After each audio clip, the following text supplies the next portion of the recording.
এই মস্তিষ্ক রয়েছে না, এই মস্তিষ্কর দাম গবেষকরা জানাচ্ছে, যদি বিজ্ঞানীরা জানাচ্ছে, যদি বানানো যেত তাহলে 5,000 কোটি টাকা লাগতো এই মস্তিষ্ক বানাতে, তবে এত সুন্দর হতো না। এই মস্তিষ্ক চালাতে যে বিদ্যুৎ লাগে, এটাকে 2,000 কোটি কিলোওয়াট বিদ্যুৎ লাগে। একটা মস্তিষ্ক পুরো বাংলাদেশ চলে যাবে, আর কিছু বিদ্যুৎ বাইরের দেশে বিক্রি করে এই দেশ টাকা রোজগার করতে পারে। এই আপনি চিন্তা করেন যে শিরোপোষের এগুলো, একটা তারের হেডফোনকে পকেটে দেবেন আর বের করবেন, দেখবেন ছাড়াতে হচ্ছে, তাই না? জড়িয়ে জট জানা লেগে যাচ্ছে। এই পুরো শরীরের মধ্যে এরকম জড়ানো পেছনে যত শিরা আছে না, এই শিরাগুলোকে বলা হয় খুলে খুলে রাখা হলে 11 একর জমি লাগতো, 11 একর জমি লাগতো। কেন ইমাজিন আমাদের মধ্যে কি রয়েছে, পুরো শরীরে 650টা মাংস বেশি রয়েছে, যা ইনস্ট্রাকশন দেবেন তাই করবে।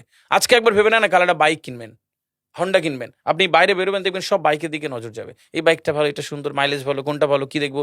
যতক্ষণ না কিনবেন মস্তিষ্ক আপনাকে ছাড়বে না, ও চিন্তা করতে থাকবে। ঠিক সেরকম একটা কমেন্ট যখন দিয়ে দেবেন, এই মস্তিষ্ক আপনাকে ওই কাজে এগিয়ে নিয়ে যাবে। পৃথিবীতে মানুষ না বেসিক নিডস গুলো ফ্রি পেয়ে গেছে। ভাবুন তো একবার, পৃথিবীর সবচেয়ে লাক্সারিয়াস ড্রিঙ্কের নাম জানেন? পৃথিবীর সবচেয়ে লাক্সারিয়াস ড্রিঙ্কের নাম হচ্ছে পানি। পানি, জল। জল। যদি 5,000 টাকা লিটার কিনতে হতো তাহলে মানব জাতি কয়দিন বাঁচতো? ফাইন, তো পৃথিবীর পানিকে ফ্রি করে দেওয়া হয়েছে। অক্সিজেন, একটি গবেষণা জানায় সারাদিনে একটা মানুষ যত অক্সিজেন নেয়, এটি টাকা দিয়ে কিনতে হতো তাহলে 3.5 লক্ষ টাকা লাগতো একদিনের। শুধু রাত হয় বলে আপনাকে কত টাকা ইলেকট্রিসিটি বিল দিতে হয়, তাই না? ফ্রি পেয়েছি। আমরা সারাদিনে যতবার অক্সিজেন নিই, শ্বাসটা নিই, 17,609 9বার থেকে 23,608 বার। এই যার একবার দমের কষ্ট সে জানে একবার শ্বাস নিতে কত শ্বাস নিতে কত। তাহলে বেসিক নিডস গুলো তো ফ্রি। আর বাকি জিনিস আল্লাহ সুবহানাহু ওয়া তাআলা দিয়ে দিয়েছে। আপনার আমার জন্মের সময় সব দিয়েছে, একটা উইল পাওয়ার ঢুকিয়ে দিয়েছে, যে বাংলা ইচ্ছা শক্তি বলে। এই ইচ্ছা শক্তির বলে আপনি এখান থেকে বেরিয়ে কালো বলে চুরি ধরতে পারেন, আবার অভুক্ত মানুষকে একবেলা খাওয়াতে পারেন। এই দুটোর জন্য আপনার বিচার হবে আর আপনার জীবন একদিকে যাবে। বুঝতে পারে, ফিল করতে হয় কেন দেওয়া হয়েছে।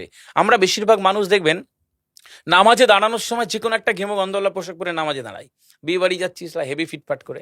কখনো এটা ভেবে নামাজে দাঁড়ায়নি যে আল্লাহ সুবহানাহু ওয়া তাআলার সামনে দাঁড়াচ্ছি, যিনি আমাকে সৃষ্টি করেছেন, আমার রবের সামনে দাঁড়াচ্ছি। এই ফিলটা হয় না। আমি সিজদায় গিয়ে বলি সুবহানা রাব্বিয়াল আলা, ও ঢাকায় নামাজ পড়ছি আর ঢাকুরিয়াতে রয়েছে আমার মন, কেন মানে বুঝি না। আমার তাকবীরে তাহারিমা করি আল্লাহু আকবার, আল্লাহ সর্বশ্রেষ্ঠ, ফিল করি না।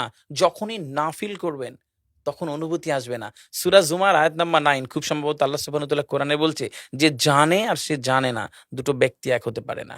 সুতরাং বুঝতে হবে। হাদিস শরীফে আমরা সবসময় পড়ি না যে শহীদের রক্তের তুলনায় জ্ঞানীর কলমের কালি অনেক বেশি মূল্যবান? কেন বলেছে? ফিল করতে হয়। এই ফিল যখন কেউ করবে তখন তার জীবনটা বদলে যাবে।